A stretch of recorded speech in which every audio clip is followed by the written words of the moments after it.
Hey everybody, it's your girl Bondy Blue, and I want you to check out Bondy's Boutique and get some of my merch, y'all. I've added some new things like my mermaid cups and the mermaid tees, and also the Shake Them Tits mugs. All right, you asked for it and you got it. Check out Bondy's merch at Bondy's Boutique. Hey everybody, what's up? It's your girl Bondy Blue, and I am back for another 90-day fiance. Bitch, they entertained me last night. Let's go ahead and get into it. So, of course, as always, let's start off with Larissa and Coty, okay? We come in on Larissa pissed off, putting shit in her purse so she can leave, and we wondering what's going on. Well, Coty comes down and explains that she wanted $240 to get her hair done. And he was like, no, I can't just give you $240 to get your hair done. That's too much. Debbie is out of town, so Debbie ain't even got nothing to do with this. But Larissa is blaming Debbie because she controls the purse strings, and Coty's a pussy, you know, all of that shit.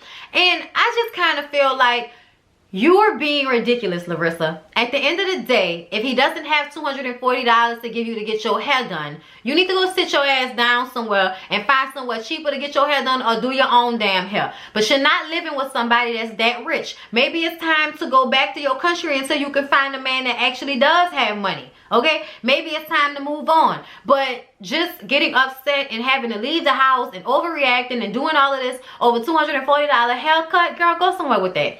I just felt like that was stupid. Coty says he ain't got time for this shit no more, okay? She does not help him. She does nothing to make this situation better. Every time he thinks it's getting better, it's not. He can't give her money like that. He has bills to pay. He has her bills to pay. So you know what? He's done, okay? He take his ass upstairs to go and play with the cats and calm his nerves down. Next time we see them, Larissa then got arrested again. He said he don't know who called the police, but they was in the house arguing, and she was hitting him and all of that. And the police come, and they come downstairs, and there's 5 police that then broke in the door with their guns drawn. And I'm like, what y'all got y'all guns drawn for? Like, I really need to understand why police always feel the need to, for one, bust in somebody's house. Okay, for one, they arguing. I should be able to argue in my fucking house without nobody busting in my door. Number 2, why do y'all have guns drawn? And people don't even know y'all in the house. So why would you have guns drawn in the middle of them having an argument? That just seemed a bit much to me. At first, Colt says they handcuff him and set him down. After talking to him and talking to Larissa, they take the cuffs off him and they arrest Larissa and take her to jail. And now he's talking about he doesn't know if he's gonna have the money to get her out. He has to FaceTime Debbie and tell her, Miss Debbie is over this shit. She on vacation and was hoping that she wouldn't be bothered with it, but here she is having to worry about her son's safety because this bitch crazy.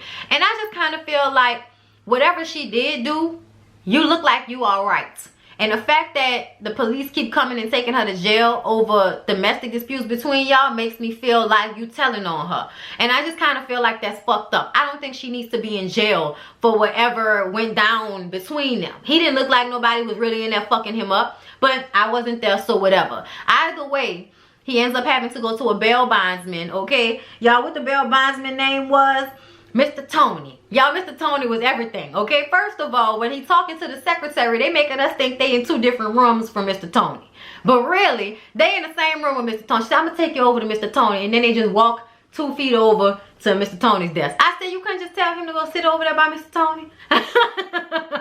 Yeah, I was dying laughing at that shit. They was professional as fuck. You can tell they got a commercial in Las Vegas for where you can come and get your loved one out of jail, okay?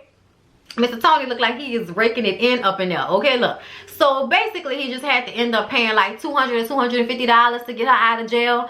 And then he goes and sits in his car in front of the jail waiting for her to get out for hours and hours. And then he's like, I'm tired. I don't know if I can stay here. It's like, then what the fuck you came for? Like, they usually call you when they get out anyway. And then you go and get them. So you sitting out there all night just made me feel like, what point you trying to prove? Who you trying to convince that you ain't fucked up? I think Larissa need to leave Colt. If I keep ended up in handcuffs with you because we get into arguments, I don't need to be with you no more. Larissa need to go ahead and move on like Maya. I will be through too. So let's move on to Chantel and Pedro. My favorite dysfunctional couple. So, Chantel and her thigh gap and her hips and big titties is walking down the street holding hands with Pedro. And there's something about Pedro that makes me feel like he might be pissed off with her, but he ain't about to let no other person think they about to come and get her from him. Like, I think that they have sex even when they fight.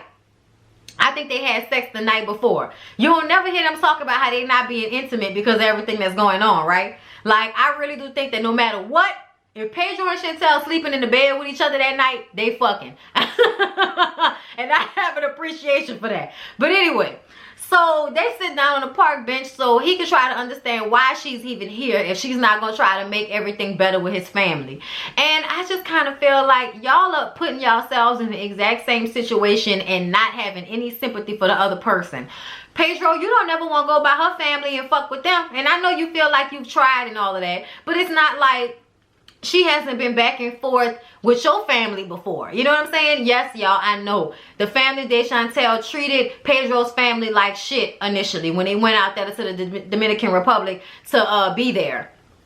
But shit, based off how many people getting killed in the deal, I don't really know if they was wrong for being scared to get out the house in the woods. Somebody come out there with a fucking machete and it's over for you. Nah, they could have got out the car. I felt like they was being extra and being very disrespectful. So I agree with everybody, but I also feel like Pedro's mama telling Chantel she would have fucked everybody up was also disrespectful. Like, at the end of the day, your kids got in a fight that they also were a part of. Ain't nobody just jumped on them and beat them up or jumped them or some shit like that. And I think that's the perception that the mom might have had. But Chantel feels like she shouldn't have to apologize to anybody. Why can't they apologize to her? And this is how I feel, y'all. When it comes to the sister, I agree with Chantel. But when it comes to his mom, I believe that she could have still said, even though I didn't do anything, I didn't have any parts of that fight, but you did. You didn't put your people on Pedro's shit list and put Pedro on their shit list. You made this happen between them, so you have to take responsibility. And Chantel never takes responsibility for her part in making her family not like Pedro. But Pedro does the exact same thing. He tells his friends and his family everything bad about Chantel, and now that they don't like her and trying to convince him to divorce her, now it's like you want to get mad when your mama didn't want her to come to the house and all of that. But you created this problem just like Chantel created that problem for you. And neither one of y'all are learning from the mistakes. That shit is stupid to me. And I know they still together, and I know they about to have their own spin-off show. I don't know if that's gonna be successful. I don't know if they still married just so they could be on TLC. I don't know. But I feel like it's stupid at this point. And Chantel should have went to his mom and said, look, I didn't mean for none of that to happen. I apologize for it happening the way it did. But Pedro and Nicole still had their part in the fight.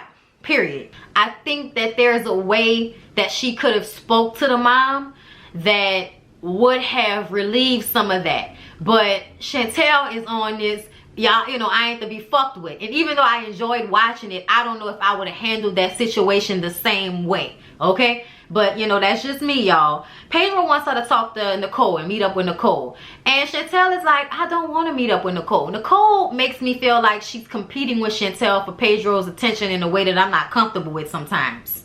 Just saying. Chantel blames Nicole for the fight because of her bad attitude and all of this. I feel like she jumped in because she felt like her brother was about to get jumped. But I ultimately feel like Nicole does have a fucked up attitude. Period.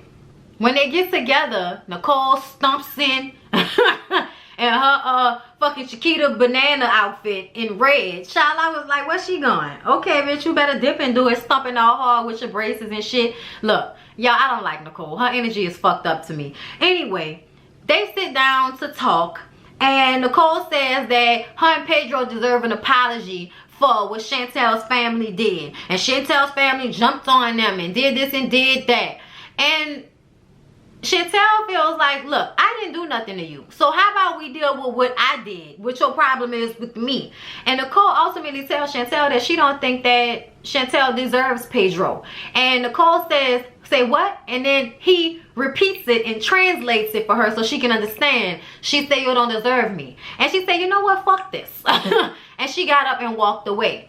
And Nicole says that ultimately she thinks her brother will stay there and realize that Chantel isn't the woman for him and he won't go back to her.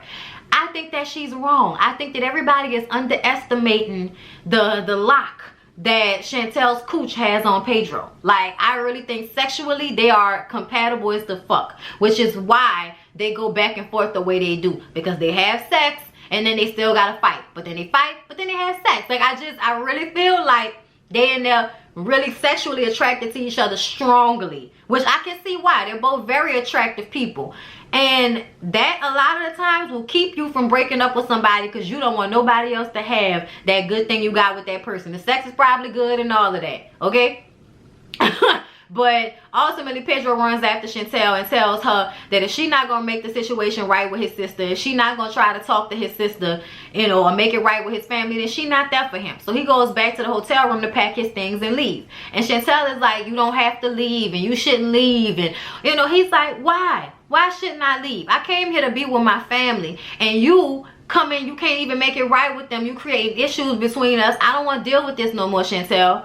And he's just aggravated with it. Chantel's whole thing is, you go hard like that for them, but you can't go hard for me. And I'm like, Chantel, you don't go hard for him neither, bitch. You don't go hard for him. You don't defend Pedro. You don't make him feel like he has somebody on his side in front of your family. You tell your family everything bad about him, just like he tells his family everything bad about you. Y'all doing the same thing to one another. But ultimately, he leaves. He say if she can't get in with his family, this marriage could possibly be over. I say, we'll see, Pedro. Alright, so let's get to Russ and Powell. So Russ and Powell put a crib together, and she doesn't want to have the baby at the hospital. She's decided that she wants to have a home birth with the, you know, the tub and everything. And her mom is supposed to come in town, but they don't know at first. And eventually they find out the mom is coming, and she feels better because she wants her mom to be there to help and support Russ, because he feels like he's going to be overwhelmed because Powell is not going to be on medication. She doesn't want a doctor. She doesn't want to be on medication. She wants a midwife. She wants to be in her house. She wants to be comfortable. Y'all, I know everybody thinks that this is boring, but I feel where she's coming from so much. This is the exact type of situation that I want. I want to be able to have my baby in my den with plastic on the floor in front of the fucking TV, in the tub, okay, with the sunlight coming in, with the air condition on, in my house, comfortable with my mom there, you know, with my sister there. Like, I want to be comfortable and in my own space and able to move my body and have the baby the way I want to, and the way my body feels appropriate. Gravity, you know what I'm saying? So I totally understand where Powell is coming from. And Russ thinks that when mama comes in town, she's gonna have Powell's back and not his, but the exact opposite ends up happening. They don't speak, you know, well to one another, because he doesn't really understand Spanish as well as Powell can speak English. So the mom is, you know, talking, and there's a lot of translation and, you know, slow understanding.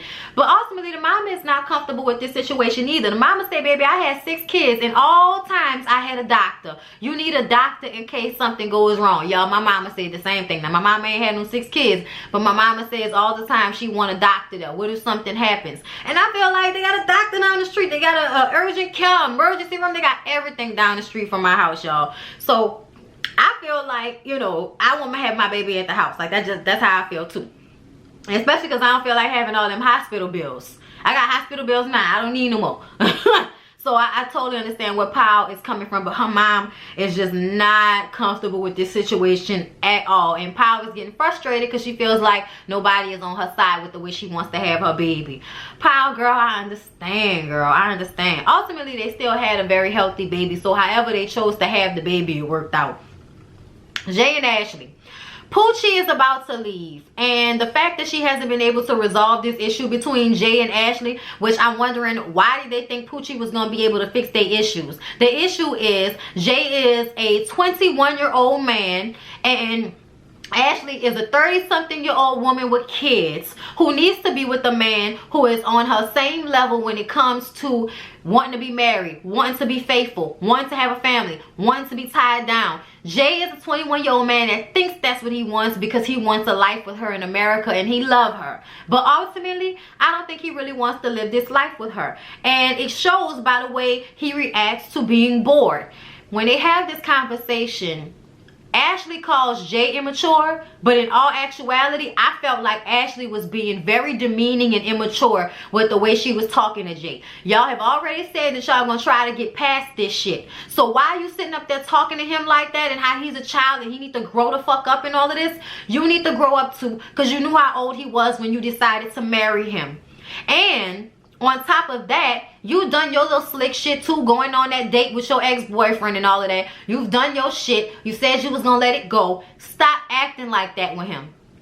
And I think it's hard for him, and you're perceiving his depression and homesickness as an attitude towards you because of what y'all are going through. But Jay is going through something because he's in a different place. And he said that you're not an immigrant, you don't understand. And she like, oh, like it's so hard for you. You have it so hard here. And it's like, Ashley, you child. That's not the fucking point.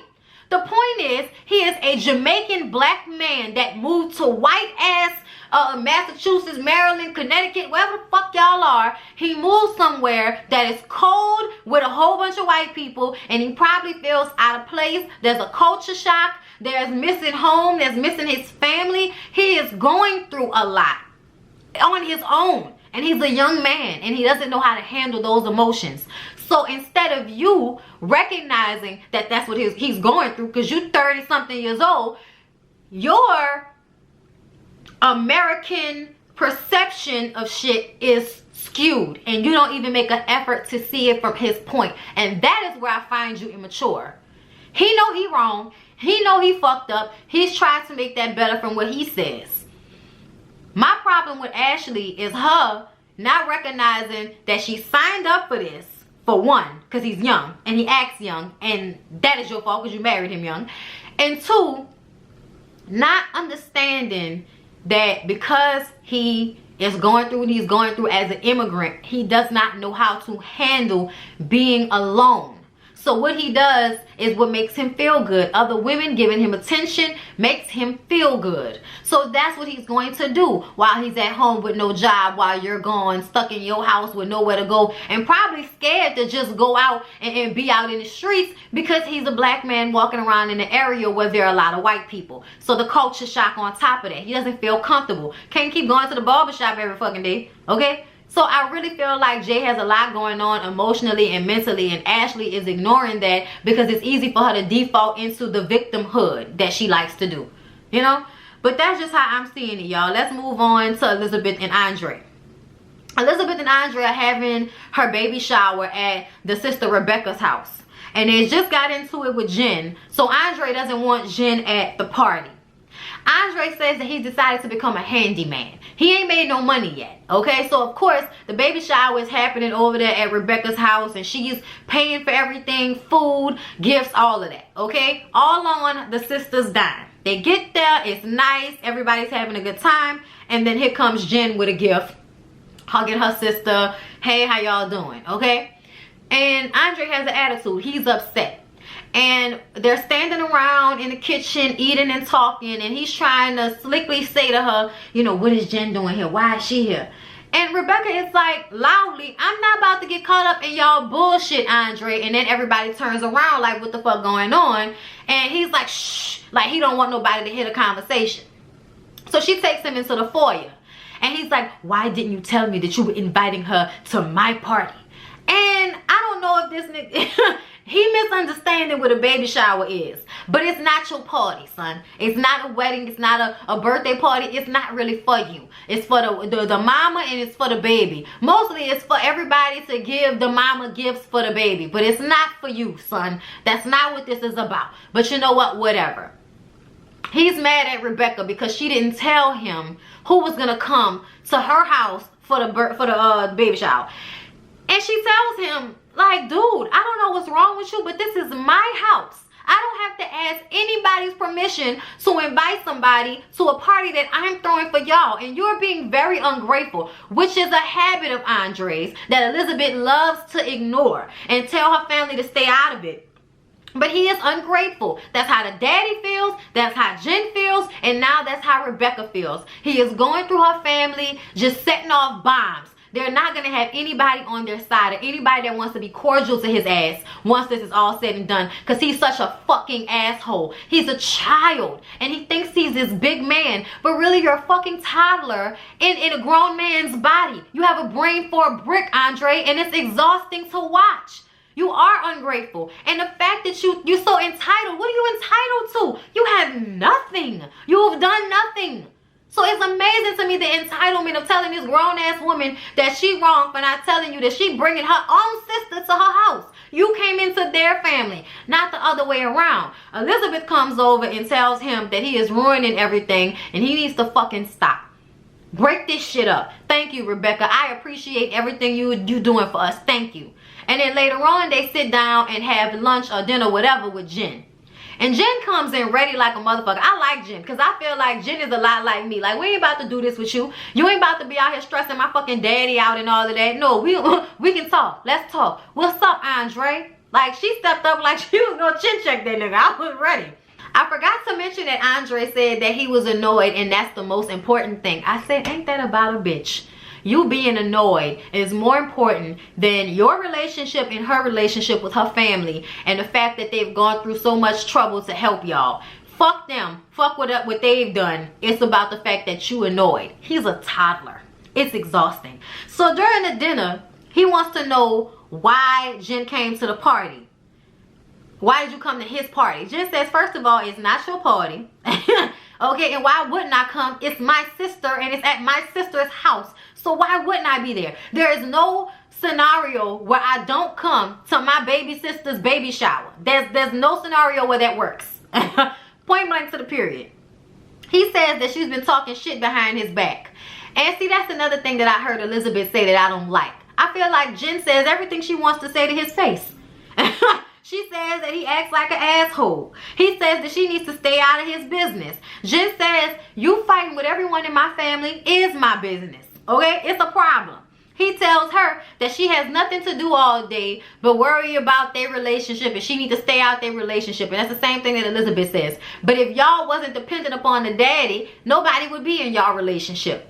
Nobody would. They wouldn't like your husband, but they wouldn't have much to say because you wouldn't be taking things from the daddy and being ungrateful. And I think everybody is protective of that daddy, as they should be. Them girls know they have an excellent father and they're not about to have nobody, you know, fucking over him or being ungrateful for what he does. So I totally understand why they feel like that about their daddy. So after he told her that she ain't got nothing to do, she says, excuse me, my day starts at 6 a.m. and doesn't end until 9 p.m. And all you do is go to the gym and then bring your ass back home. You ain't got no job and you don't do a fucking thing. So it's hilarious to me that you want to tell me that I don't have anything to do.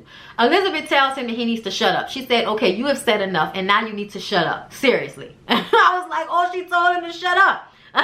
She said, you need to get over it because you're acting like a child. Get over it.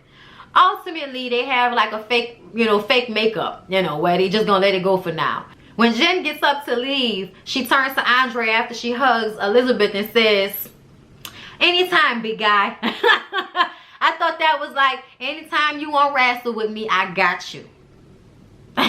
I love Jen. I love Jen. I really do. I enjoy her so very much. Anyway, y'all, that was 90 Day Fiance. I hope y'all enjoyed the review. Please don't forget to like, comment, and subscribe to my channel if you have not already.